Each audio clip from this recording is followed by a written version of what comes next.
Assalamualaikum warahmatullahi wabarakatuh.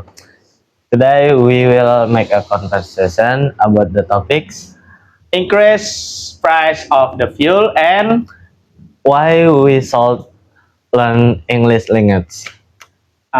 first time, my name is Tasira Pandi with student number 44241273.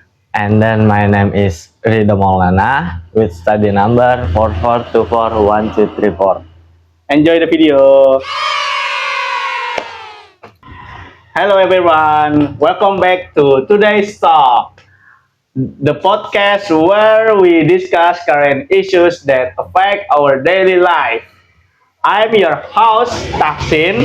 Today we're going to talk about a topic that has been widely discussed recently, the increase in fuel price. Joining me today is Rido. Thank you for being here. Thank you for inviting me, Tahsin. I am happy to be here. Yes, let's start with a simple question. What was your first reaction when you heard the fuel price had increased? Honestly, I was a little worried. Fuel is something that many people depend on every day. When fuel prices go up, transportation be, becomes more expensive, and eventually the price of goods and service also increase. Yes, I agree for that. Many people feel the impact almost immediately. In your opinion, who is affected the most by the increase? I think low-income families are the most affected. In addition, people whose job depends on transportation, such as taxi driver, ride-hailing driver, truck driver, fishermen, and small business owners, face higher operating costs. Their income often stay the same, but their expense increase. Yes. That's a very important point. However, some people are good at increasing. Fuel price is necessary for the country's economy. What do you think about that?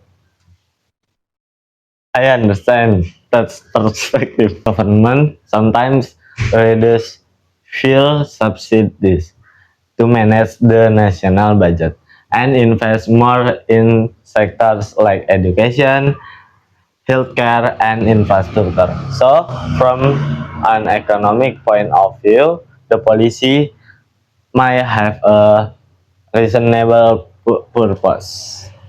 Yes. So, would you say the policy is the completely good or completely bad? Not really. I think has both advantage disadvantage. The challenge is making sure the people who are most affected receive enough support through social assistance or other government programs. That makes sense. Besides government support, is there anything ordinary people do to deal with higher fuel price? Yes, definitely people can start using fuel more efficiently.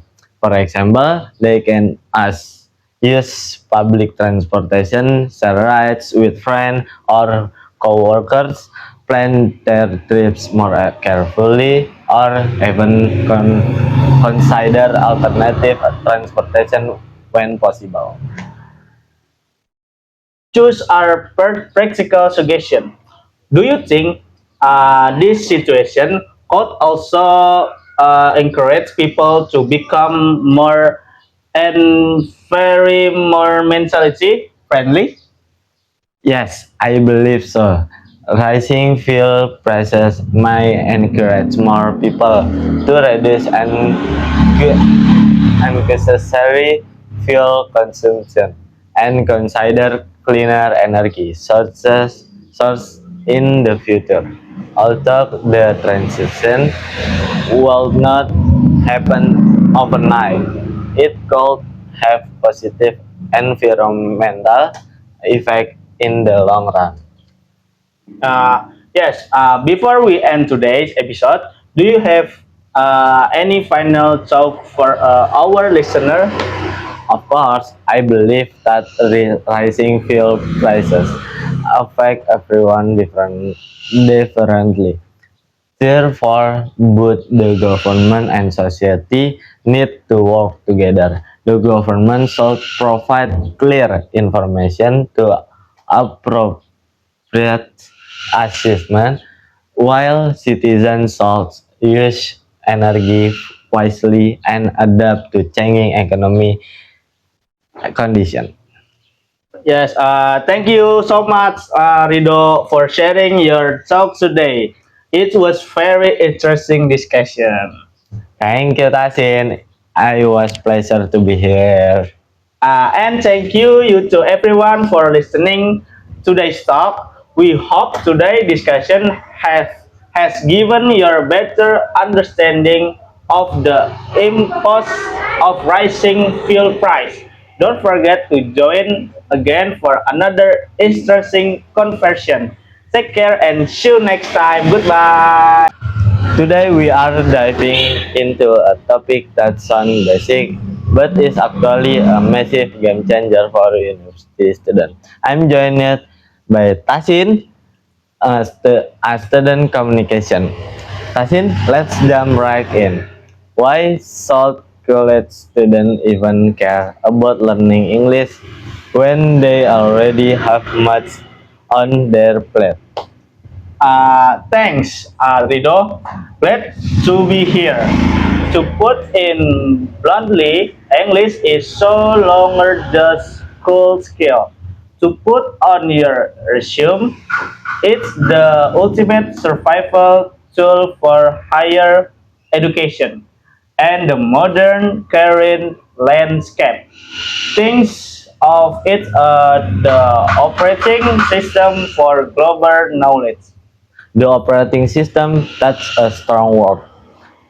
Break that down for us. Look, look at the data, Rido. Over 80% of the world's academic journals cutting edge research and its documentation are published in English.